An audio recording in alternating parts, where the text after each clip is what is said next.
Shabbat Shalom. The soul food topic on tonight is the 10 Commandments. It will be part 5 of the lesson. We're going to deal mostly about the Sabbath, observing the Sabbath, which is the 4th commandment. All right, I'm going to do a quick rundown of the 10 Commandments. Number 1, thou shalt not have any other God before the Most High. 2, to make no graven images to the Most High. 3, not to take the Most High's name in vain. 4, to remember to keep the Sabbath day. 5, to honor thy parents.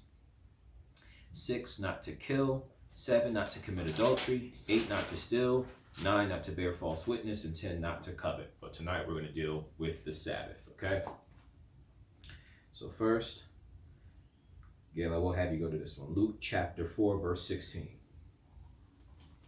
Luke chapter 4, verse 16. We are supposed to observe and keep the commandments of God, including the Sabbath day, which is on the 7th day. Not the first day of the week, as Christians teach, but the 7th day, which would be for us Saturday. So Luke 4 and 16. And he came to Nazareth, where he had been brought up.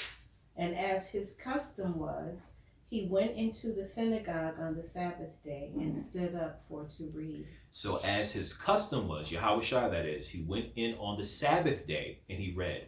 So he observed the Sabbath by going to the synagogue and reading the scriptures. This was his custom, meaning this is what he did. This was his practice. He observed the Sabbath day. Before I move on to the next passage, I'm going to read something real quick. 1 Corinthians chapter 11, verse 1. Now this is Apostle Paul speaking. Be ye followers of me, even as I am of Christ. So Apostle Paul is urging those that support and follow him, follow me as I follow Christ. So as I'm imitating him and doing the things that he did, do what I do. And so we're seeing here in Luke that Yahawashi kept and observed the Sabbath day. All right, I'm going to go to Matthew chapter 12, verses 1 through 12. I'll read that. Matthew chapter 12, verses 1 through 12.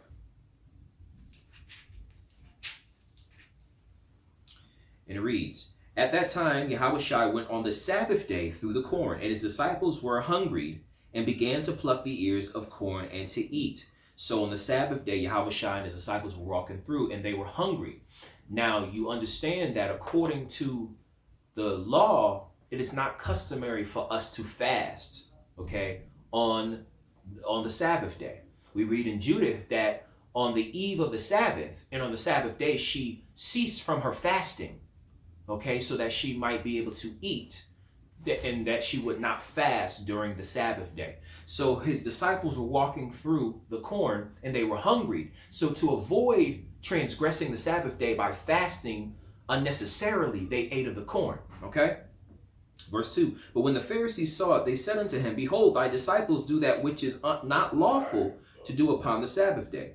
Verse 3, But he said unto them, Have ye not read what David did when he was a-hungry, and that they were with him, and they that were with him? Verse 4, How he entered into the house of God, and did eat the showbread, which was not lawful for him to eat, neither for them which were with him, but only for the priests? Or have ye not read in the law how that on the Sabbath days the priests in the temple profane the Sabbath and are blameless?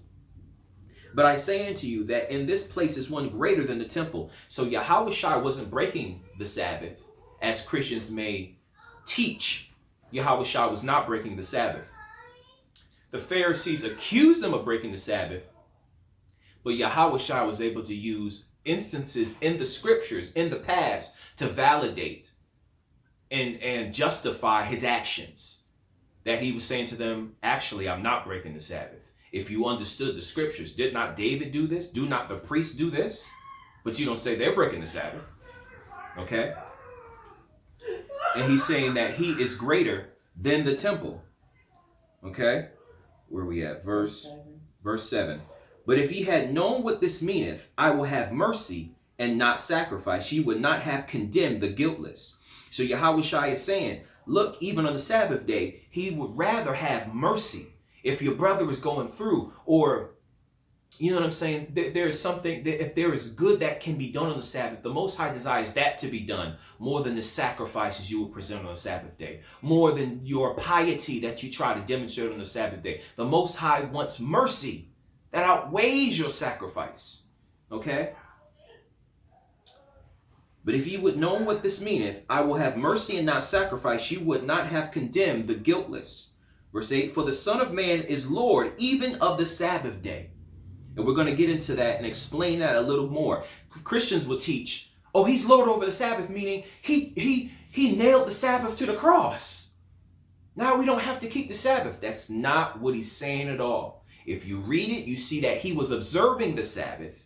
Okay, and when the Pharisees tried to accuse him of breaking the Sabbath, he used scripture to justify his actions and teach them, no, I'm not breaking the Sabbath, but I am Lord over the Sabbath. I'm greater than the temple.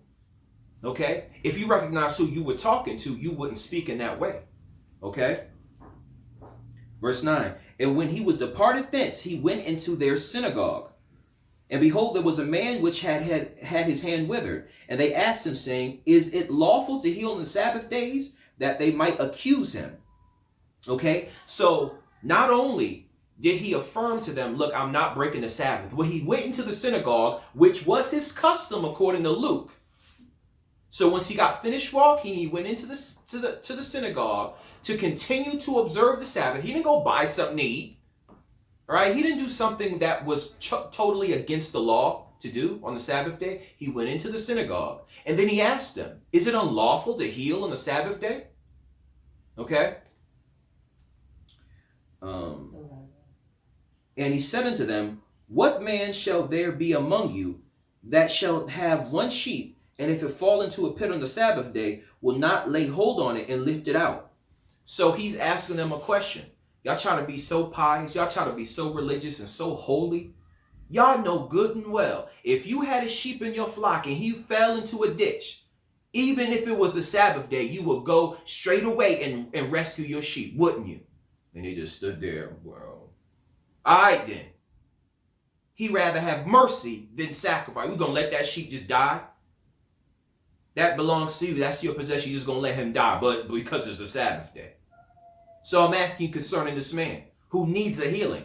Am I supposed to wait? You got to wait till tomorrow. I'll heal you when the sun go down. Okay? He was drawing a parallel. 12. How much then is a man better than a sheep? Wherefore it is lawful to do well on the Sabbath days. Okay? You're saying, so if you would go and rescue your sheep on the Sabbath, and it's just a sheep, but you would go and do that without any thought, you wouldn't say, ooh, it's the Sabbath, maybe I shouldn't do it. You would go, no, let me go grab my sheep before he fall into danger and die. Okay? If you would do that for your sheep, how much more for your brethren, for this man who's much greater than a sheep? Okay? So he, in the last part here, verse 12, he gives the principle of what the Sabbath truly represents. How much then is a man better than a sheep? Wherefore it is lawful to do well on the Sabbath days. Mercy more than sacrifice. Doing well. All right. From there, we're going to go to John chapter 5, verses 16 and 17. John chapter 5, verses 16 and 17. I'll read it. John chapter 5, verses 16 and 17. And therefore did the Jews persecute Yahawashi and sought to slay him, because he had done these things on the Sabbath day. 17. But Yahawashi answered them, my Father worketh hitherto, and I work. Okay, so he's demonstrating what that principle that he spoke about here in Matthew chapter 12. That it is lawful to do good on the Sabbath days.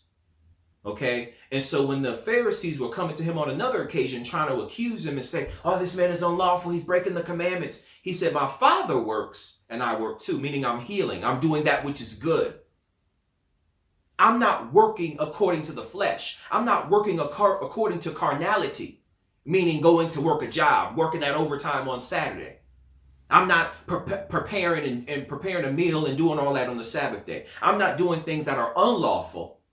But I'm working a spiritual work. I'm working a work that is profitable, charitable, holy, righteous, needful, merciful. That's the work that my Father does on the Sabbath and that I do on the Sabbath, that you ought to be doing on the Sabbath. But you reject that kind of work so that you might do your own self-righteous work. of being pious and going out in the markets and appearing to be holy. My Father worked, and I work too, even on the Sabbath. I put in righteous works even on the Sabbath. I don't just put in righteous works 6 days out of the week. I put in righteous works 24/7. That's what Yahawashi is saying. Not works according to the flesh. I don't do none of that. But righteous works, yeah, I put in work every single day, even on the Sabbath. And they were so angry because they could not discern the spiritual tone of the things he was saying. They sought to slay him. Oh, I'm sick of this nigga. Grab me a stone. They didn't understand. I'm not talking about going to work in a work shift. I'm talking about doing good works. That's the work that I'm working on the Sabbath. Is it not lawful? Okay. Like he mentioned with the priests. If there's a sacrifice to perform on the Sabbath, they're doing a spiritual work. It's not according to the flesh. It's not carnal. The Levites aren't going to McDonald's and purchase. They're not doing something that's unlawful. They're doing the ministration.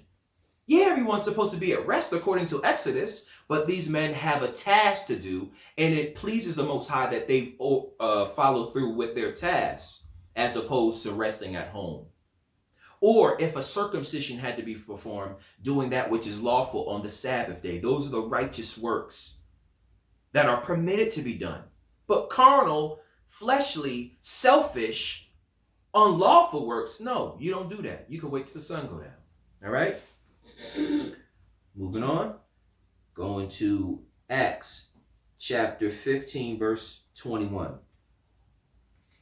Acts chapter 15, verse 21.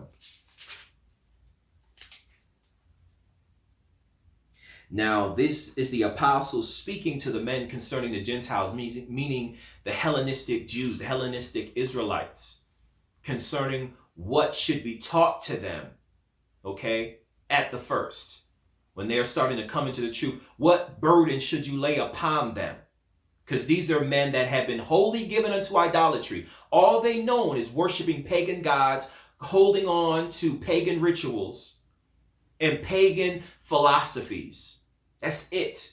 Everything that's defiled, everything that's abominable, everything that's against the Most High God, the law of their fathers, the covenant, the traditions of their forefathers, they have no knowledge of that. None. And so you can't break down the entire Mosaic law, in one sitting with them. So the apostle said, look, let's speak to them and tell them. Let's move up a little bit. Verse 20. But that we write unto them that they abstain from pollution of idols. So stop worshiping idols. Stop doing all the practices that go along with that false worship. Leave that alone. Okay. And from fornication. So stop being sexually immoral. And from things strangled. Okay. And from blood. Stop drinking the blood. Stop eating things that strangle, which is against the law. These are all pagan practices. When an animal was strangled, you're not supposed to eat anything that was dead of itself. Okay? So, in the same way, the apostles are speaking to the men and saying, look, when you come in contact with the Gentile and you're ministering to them and giving them the gospel, don't lay on them much more than that. And we're going to get into verse 21. For Moses of old time hath in every city them that preach him, being read in the synagogues every Sabbath day. So when you have these men and women that hear the gospel of Christ and are coming into the fold, just put on them, stay away from idols. Don't be sleeping around with nobody. Don't be eating blood. Don't be eating strangled foods and stuff like that. Stuff that is offered up unto idols. Abstain from those things. Just focus on that for now. But what you can do is, on the Sabbath day, go find you a local synagogue. Go sit your behind in that synagogue and learn the law of Moses every Sabbath. And in doing that every Sabbath, you will learn to first observe the Sabbath, and then you will be fully acquainted with all the laws we are to keep. And the gospel of Christ as well. Okay, knowing that he fulfilled the law of animal sacrifice. But you see, these men were telling them to go into the synagogue on the Sabbath, the same way Yahawashi did. He went into the synagogue. We read twice here already that Yahawashi on the Sabbath went into the synagogue, as his custom was. They went into the synagogues to read the scriptures. All right, from there, we're going to go to Acts chapter 18, verses 3 and 4. Acts chapter 18, verses 3 and 4. And because he was of the same craft, he abode with them and wrought, for by their occupation they were tent makers. So this was Apostle Paul and Aquila, another Jew. All right. Verse 4. And he reasoned in the synagogue every Sabbath and persuaded the Jews and the Greeks, meaning the Hellenists, meaning the Greek-speaking Israelites, but reasoned with them every Sabbath. So again, what is this conditioning those Greeks to do? Observe the Sabbath day. For in order to hear and be taught and be edified, you had to go on the Sabbath day. You couldn't buy and sell. You couldn't go out and have a picnic. You had to go into the synagogue. So that began to condition those who were uncircumcised to learn to observe, to keep the Sabbath day. And they learned the scriptures. The Jews already knew that. They already knew to observe the Sabbath day. But the Greeks were learning this now. Okay? Right, from there, I'm going to stay in the book of Acts, chapter 13, verses 42 through 44. Acts chapter 13, verses 42 through 44.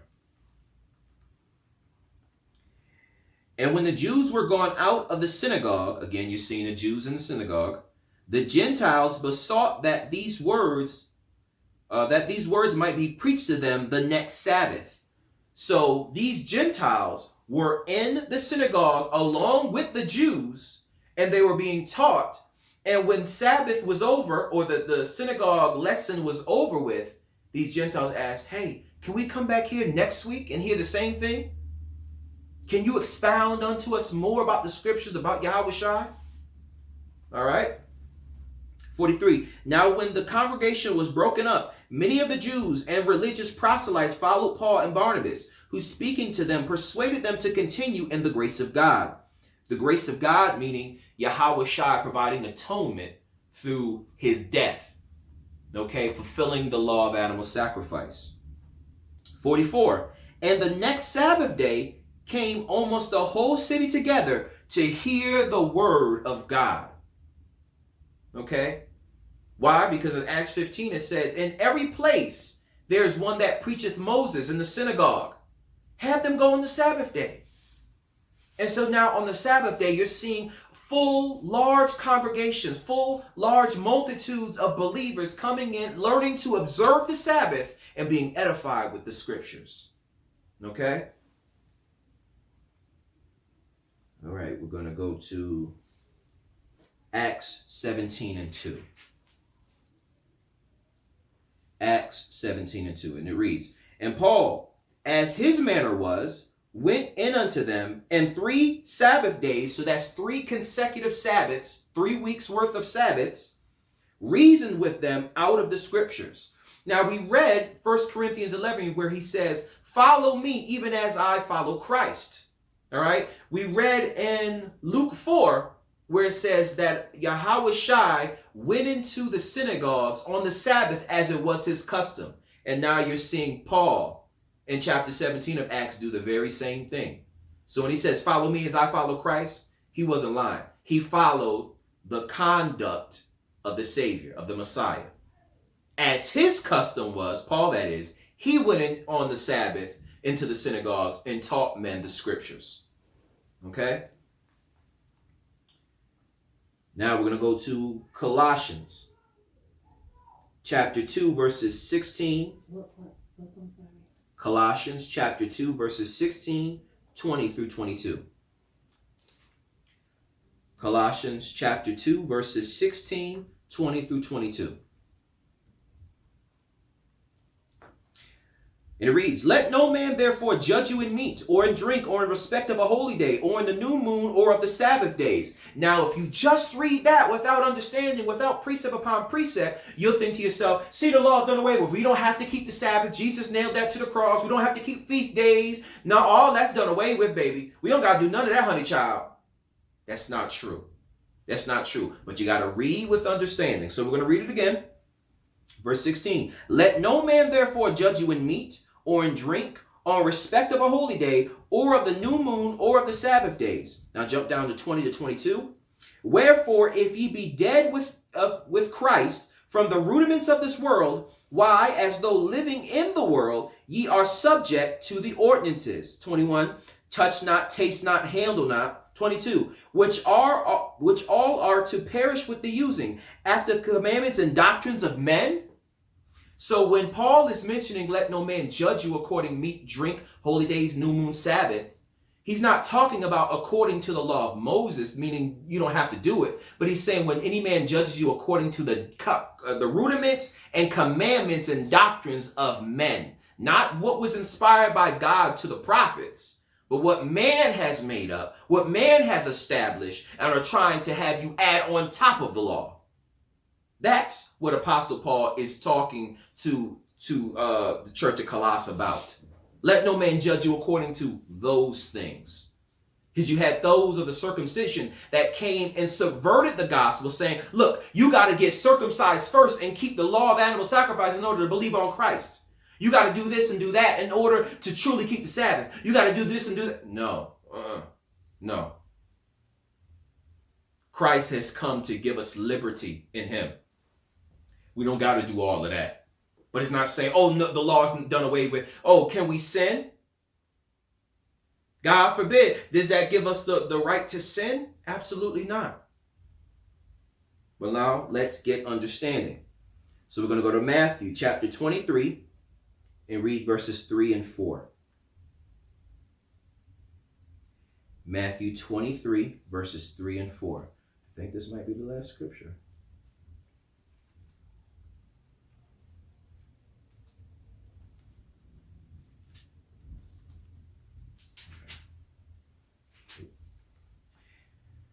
Matthew 23 verses 3 and 4. Before I read that, I'm going to go back and read Colossians 2 and 16. Let no man therefore judge you in meat or in drink or in respect of a holy day or of the new moon or of the Sabbath days. Now Matthew 23, 3 and 4. All therefore whatsoever they bid you, observe. Matter of fact, let me start at the top. Let me start at 23, 1 through 4. Then spake Yahawashi to the multitude and to his disciples. So these are those that have heard Yahawashi for many months, perhaps a few years now. They have got acquainted to his conduct, his way, his teachings, his doctrine. Okay. And he's speaking to the multitude that are there with him. All right. Then spake Yahawashi to the multitude and to his disciples, saying, the scribes and the Pharisees sit in Moses' seat. Okay? If you read the book of Deuteronomy, it says that Moses was a king unto the children of Israel. That Joshua took on that. He sat in the seat of Moses. All right? The judges sat, and the righteous judges, that is, sat in Joshua's seat, likened unto a king. Samuel sat in that seat. And then Saul and David and Solomon and all the righteous kings sat in the seat of Moses as king, as leaders over the people. Okay? Nehemiah, Zerubbabel as governors, they sat in the seat of Moses. So now that we're in the day of Christ with the Roman Empire ruling over Israel, you have these Pharisees and scribes as a council of men to sit in that same seat of Moses to teach the people. The Levites, the priests, to teach the people. All right? Now this is what Jesus is saying, Yahawashi. Then spake Yahawashi to the multitude and to his disciples, saying, the scribes and the Pharisees sit in Moses' seat. All therefore whatsoever they bid you observe, that observe and do. Christians just overlook that. We have this this misconception of the Pharisees as though they were all wicked and they were teaching some corrupt doctrine. No. Yahawashi is saying right here, whatever you hear the Pharisees and scribes teach you, observe to do it. Follow them. The problem with most of, or some, I'm not even going to say most, some of the Pharisees and scribes is not that their teaching was wrong, but that they were hypocritical. That's the problem. Thou hypocrites, as he reads on later in this chapter. Thou hypocrites. You say to do one thing, but you're doing a totally different thing. You profess this, but your life is this. On the outward, you profess to be this. On the inside, you wicked. Whited sepulchres on the outside, dead man's bones on the inside. So it's not that their doctrine was corrupt and Yahawashi was against it, but he was dealing with the hypocrisy of the Pharisees. Because right here he said, yo, follow them. They're giving you some good stuff. Follow what they're saying. That goes against the Christian understanding of who the Pharisees were. Because we're told the Pharisees were just wicked and no, they were just hypocritical. Yeah, a lot of them was wicked. But their teachings were not out of boundaries, so to speak. Yahawashi agreed with their teachings. He just was against the hypocrisy. Okay? So I'm going to read again. Then spake Yahawashi to the multitude and to his disciples, saying, the scribes and the Pharisees sit in Moses' seat.